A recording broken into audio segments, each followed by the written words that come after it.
Have you ever been in that exact situation where you know exactly what you want to say in English, you've studied all the grammar, you literally know the vocabulary, but then the second it's time to actually open your mouth, your mind just goes completely blank, right? You start translating in your head, the panic sets in, and poof, your confidence just completely vanishes. Look, if that sounds familiar, I promise you, you are definitely not alone.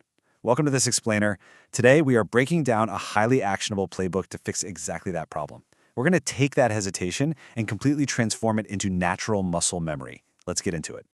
So, here is the roadmap for today. First, we'll master your self-introduction. Then, we'll look at some common conversational mistakes.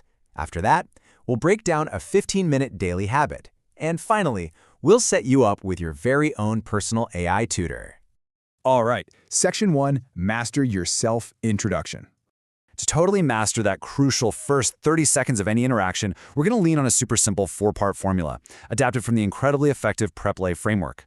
First up, your greeting and name. Keep it incredibly simple. Second, your location and current role. Just establishing a basic baseline.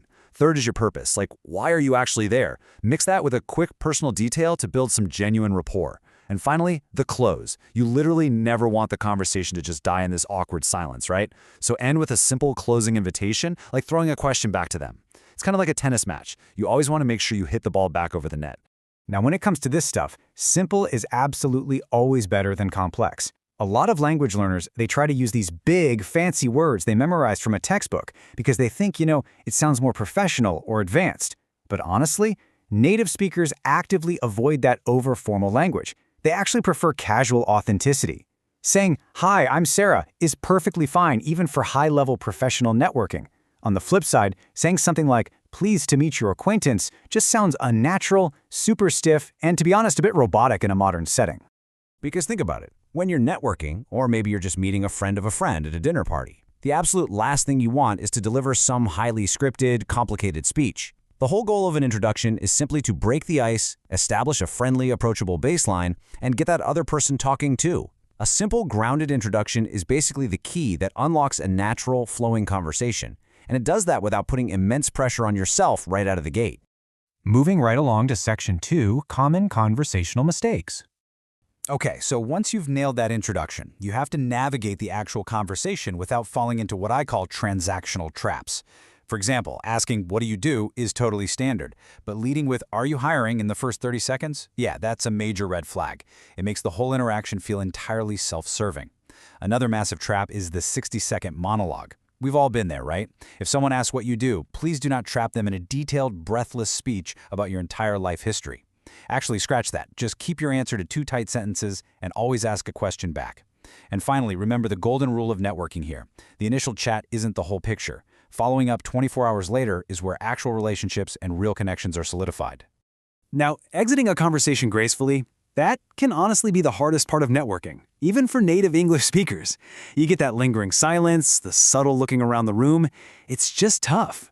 But instead of overthinking it, just memorize this exact, safe escape line to avoid all that awkwardness. Just say, "It was great meeting you. I'm gonna grab another drink. Let's keep in touch."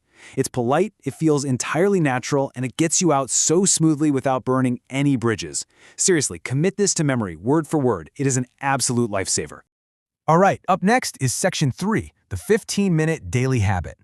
So, the Oxford Spoken English routine completely proves that you don't need hours of free time to get better. You just need 15 minutes of highly structured, achievable daily habits. Here's how it works. You start with a 3-minute warm-up, literally just talking aloud to yourself about your day to get the vocal cords moving. Then, you spend a few minutes repeating after a native speaker from a podcast or video, which heavily focuses your brain on intonation and rhythm. Next, you actively use 3 to 5 new vocabulary words in your own newly constructed sentences. After that, practice spontaneous speaking by answering a random prompt out loud. And finally, take 2 minutes to recap what you learned. This specific structure hits every critical language center in your brain in just a quarter of an hour. But the absolute secret to this routine is that it absolutely must be done out loud. By speaking out loud, even if you are literally just narrating making your morning coffee to an entirely empty room, you are forcing your brain to bypass its internal translation process. You actually stop translating from your native language, and you begin thinking directly in English. This is exactly how you build the physical and mental muscle memory required for true fluency. It takes the language from just being a theoretical textbook exercise and turns it into a physical reflex. And finally, Section 4, your personal AI tutor. Now you might be wondering, what if you want to practice dynamic, unpredictable conversations, but you simply don't have a speaking partner? Well, technology has completely solved this, and honestly, it is nothing short of revolutionary. You can take a 30-day spoken English challenge using ChatGPT's voice mode. No joke, you don't need an expensive tutor or some separate clunky app. You can use this AI as a 24/7 personal conversationalist. Just 15 to 20 minutes a day of actual out-loud conversation to fix your grammar and expand your vocabulary with absolutely zero fear of human judgment. And here is the exact secret sauce to make it work beautifully. Just copy and paste this exact Reddit prompt to program your AI into the perfect conversational partner. You explicitly tell it to review your grammar and provide gentle corrections, but, and this is the most important part, you command it to always follow up with a relevant question. This creates an infinite conversational loop, ensuring a true back-and-forth dialogue rather than the AI just reading you a massive, boring wall of text. It acts just like a curious human on the other end of a phone call. It's brilliant. This setup completely neutralizes that nagging fear of embarrassment that holds so many language learners back. It allows you to just speak freely about your daily routine, your hobbies, or, even just venting about a tough day at work. You get gentle, immediate corrections, and you experience natural dialogue in a totally stress-free environment. It is literally just you, your phone, and a completely safe space to stumble, make mistakes, and correct them in real time. So there it is. You now have the complete playbook. You know how to introduce yourself effortlessly. You know exactly which transactional conversational traps to avoid. You have a daily 15-minute routine that builds real muscle memory, and you have a free AI tutor just waiting in your pocket. The only thing left to do is take action. So set your timer for 15 minutes today, open your mouth, and just speak. Will you let hesitation hold you back today, or will you take full control of your English fluency right now?